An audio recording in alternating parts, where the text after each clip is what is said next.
So this is a pretty interesting situation regarding a title that I thought was completely canceled, wiped off the face of the earth way back in the day. A game called 6 Days in Fallujah, which was supposed to be a tactical first-person shooter, which was supposed to be focusing solely on the Iraq War, the Second Battle of Fallujah, based on the events that took place in November of 2004.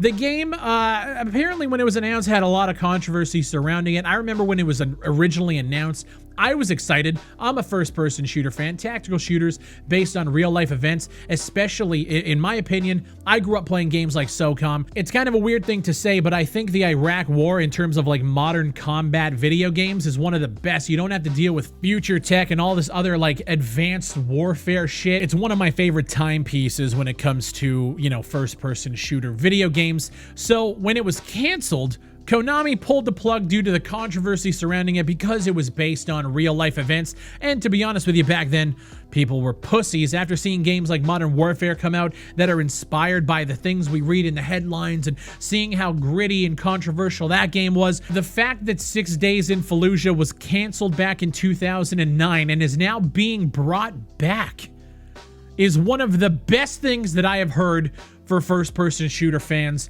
in years. Now, it used to be developed by a company named Atomic Games. They were being published by Konami. Because of all the controversy back in the day, Konami tucked tail, pulled the plug, and pussied out completely. We now have a game being developed by Highwire Games, published by a company named Victura. I'm going to show you guys the letter that they put out to their community here in just a little bit. It was just announced that Highwire Games, consisting of former Halo and Destiny game devs, they're bringing it back, and apparently it's supposed to be hitting consoles and PC in late 2021. Just me being me, I'm sensing a delay. You know, COVID, people working through all this pandemic shit. I feel like we're going to see this game come out next year or maybe even the year after that. It's very weird when I see games get announced and then they're coming out in the same year. At this point, it's kind of just expected. There are going to be delays, but it is such a rare sight to see a game that was canceled and dead for years on end to be brought back, new development studio, new publisher, and they're bringing back something that was dead because of controversy. That's fucking huge to me.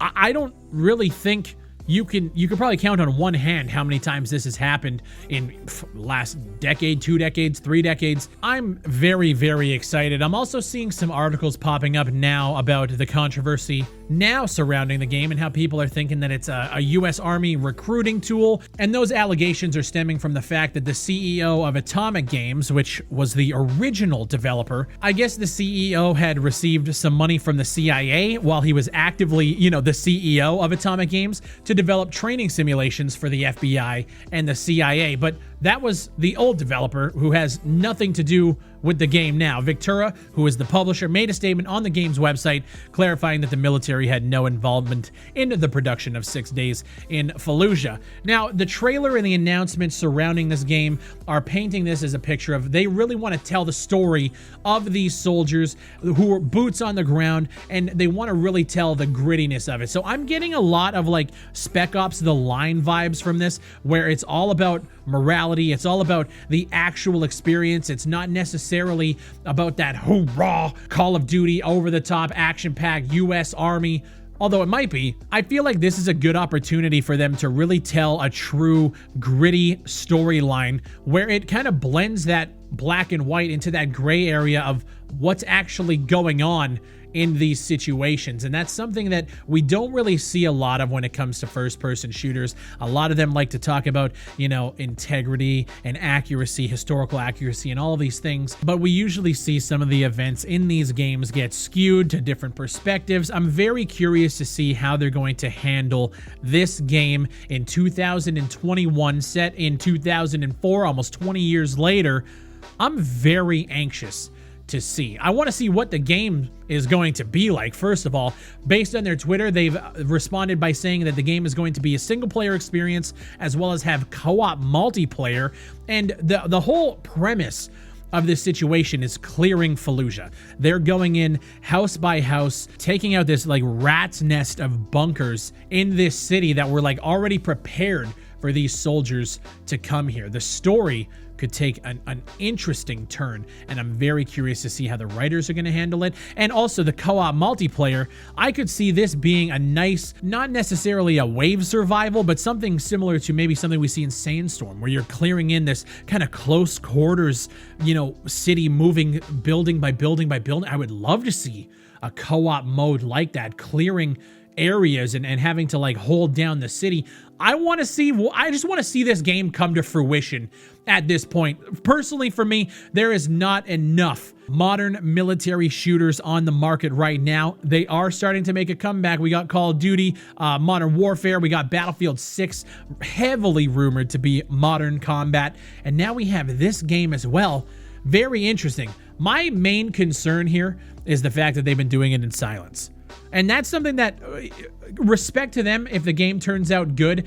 I just find a lot of the times when you have games get announced, you know, the hype goes up and then it's like, yeah, this is coming out like right basically now, this year. It usually leads me to believe that the game isn't going to be as high a quality as I think it could be. I really hope that they take a lot of care and put a lot of love into this game, because I feel like telling this story needs to be done properly. It needs to be done with respect, integrity, and the game itself just needs to be a goddamn good military shooter, because yeah, like I said, we could use a couple of these right now.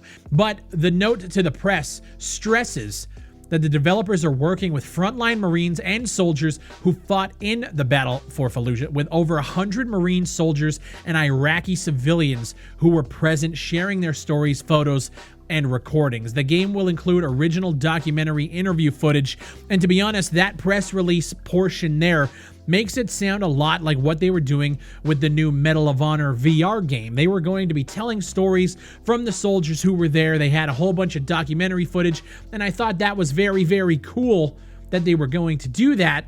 And then the game came out and it was, you know, so there's a lot of things that are up in the air right now. I'm excited to see another FPS come into the market, set in one of, like I said, my favorite time periods for modern combat shooters. But we have to see, like, there's so many unanswered questions at this point.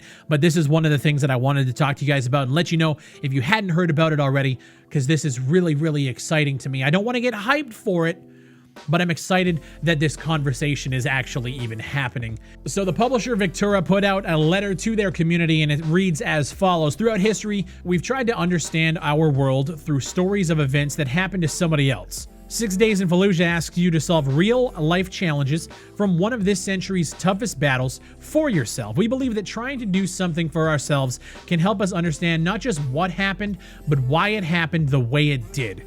Video games can create insight and empathy in ways other media cannot. That's one thing that I actually really do agree with, and that's only if the story is told with the delicacy, the intricacy, and the integrity that they are claiming it's going to be. More than 100 Marine soldiers and Iraqi civilians have shared their stories with us, so you can participate in them throughout this unique, interactive medium. We hope that experiencing their extraordinary moments of truth will give each of us a new perspective into a conflict that has shaped so much of our century, as well as the people who sacrificed so much because of it. The part that really gets me here is when they put in quotations, their extraordinary moments of truth. This channel right here is a tried and true testament to the idea that truth is subjective. I can tell you guys my opinions, and you'll see comments underneath all of my videos. Big Fry, you tell the truth. Big Fry, that's why I like you. You just tell it like it is. You tell the truth. And it's very weird when I see those same names then comment on a video, maybe even months later, saying that I'm a liar, or that they believed it was something different, so I must have been paid, or there's when it comes to truth, and the reason why they used the quotations, their extraordinary moments of truth, is because everybody's truth is different. And when you have hundreds upon hundreds of different military eyes on the ground during these battles, everybody is going to see things through a different lens. They're going to see things just a little bit differently than the person next to them. And that's why it's very interesting, and that's why I'm really stressing the fact that this game, the storyline and the way that it's handled and shown to the audience and unraveled, needs to be done with the utmost respect, integrity, and delicacy. Delicacy is the word that we really need to be looking for here, because we could get another oorah, hurrah, America. We could get one of those, or we could see it from different perspectives. They're saying they're talking to Iraqi civilians who were in the shit in 2004, and I would love to see how they're going to handle all of these different perspectives in a game like this. I want to see narratives like this being pushed forward in FPSs moving forward, so we don't just get the here America, fuck yeah. I want to see different perspectives, and I want to see how they're going to handle it. Do I have faith that they're going to do it? I don't know. That's yet to be seen at this point. 2021 is already looking to be a much better year for FPS multiplayer gamers, and this is just adding fuel to that fire. So I'm personally really excited about it. I wanted to talk about it with you guys. I haven't uploaded in about a week. I've been away. I've been spending time with a girlfriend, and I am ready to talk about everything under the sun. We have 9 to 5 this week. I want to talk about 0 Hour's new update. There's this new game that hit the internet. It's called Potentia that I haven't even looked into yet. We got a whole bunch of content coming your way, guys. I want to make sure that we cover all our bases this week and give you guys as much content as humanly possible. If you guys are enjoying the content, please consider subscribing. Leave a like on the video. It helps drive this video through the algorithm.